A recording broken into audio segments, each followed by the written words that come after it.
It is a pleasure to address you this morning at the commencement of this important meeting titled Barbados-Suriname Dialogue, Renewing Mutual Interests and Strengthening Bilateral Relations. I must at the outset express sincere appreciation to you, Minister Ramsey, and your colleague ministers of government, and the members of the delegation from the Republic of Suriname coming to Barbados to have this very important meeting with us. For those of you in that team who are in Barbados for the first time, let me say today is a day of work, and it is not counted as a visit to Barbados. So you will have to come again to Barbados and spend some time with us and enjoy all the delights of Barbados. Honourable ministers and delegates, at a time when the world is dealing with the ravages of the pandemic, the threat of the climate crisis, death and destruction of the conflict in Ukraine, and the concomitant confusion in global affairs, I can think of no more appropriate time for us to meet in an effort to improve the circumstances of the people of our two countries through enhanced cooperation. Hence today, I anticipate a successful meeting which will no doubt contribute to the further strengthening of the close ties between Barbados and Suriname. As many of you might be aware, Barbados and Suriname established formal bilateral relations in 1977 and have since then enjoyed amicable relations. Suriname's accession to the Caribbean Community CARICOM in July 1995 and the critical role it has played in the regional development movement has brought the two countries even closer.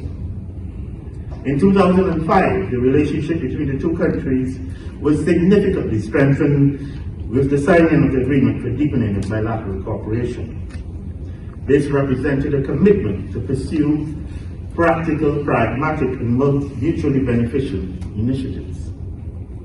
In 2018, our two countries entered a new phase in deepening the bilateral relationship with the signing and implementation of the Walcott Program for Cooperation 2019 to 2021. The Walcott Program was an initiative that had the potential to change in a very profound and fundamental way the relationship between Barbados and Suriname. But alas, most of the activities outlined in the program were curtailed in early 2020 with the start of the pandemic. I'm therefore extremely pleased that this occasion has brought several key stakeholders from various sectors together. This will serve to bolster our relations and to advance our discussions on issues of mutual interest in many areas of endeavour as we move forward into a post-Walcott situation. It will provide not only for discussion, but allow for follow-up on matters which may have been agreed upon before this meeting.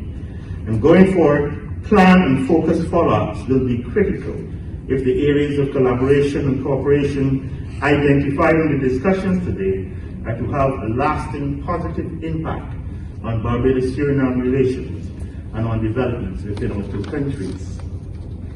Distinguished ladies and gentlemen, you will agree with me that this meeting is taking place at the most challenging time.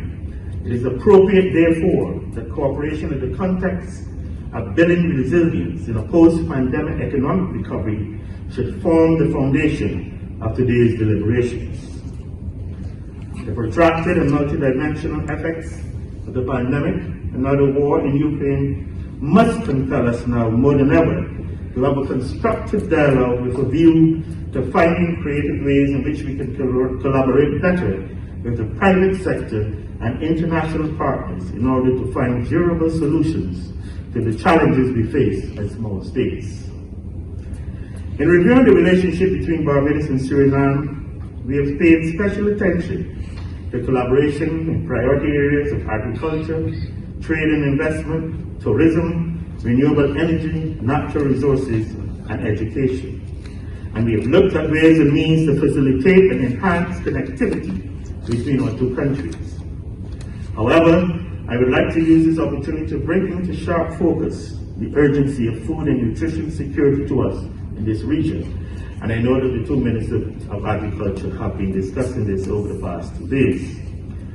In our closing remarks of the most recently concluded budget speech here in Barbados, Prime Minister Motley emphasized that food and nutrition security was a priority for the medium-term transformation of Barbados.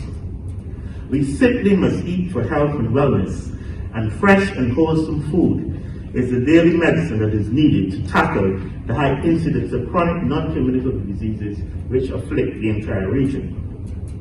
The Prime Minister's vision for cooperation in the sector speaks volumes for an understanding of the multidimensional role that Suriname can play as one of our region's food baskets. We now must go a step further to incorporate new technologies along the value chain which can save foreign exchange and generate employment. Of course, there can be better linkages between agriculture and tourism. If the food and agriculture sector, for example, can be repositioned to supply the four needs of the tourism sector, the establishment of new industries in food production, food preparation, and food processing would create a stream of income and empower several livelihoods.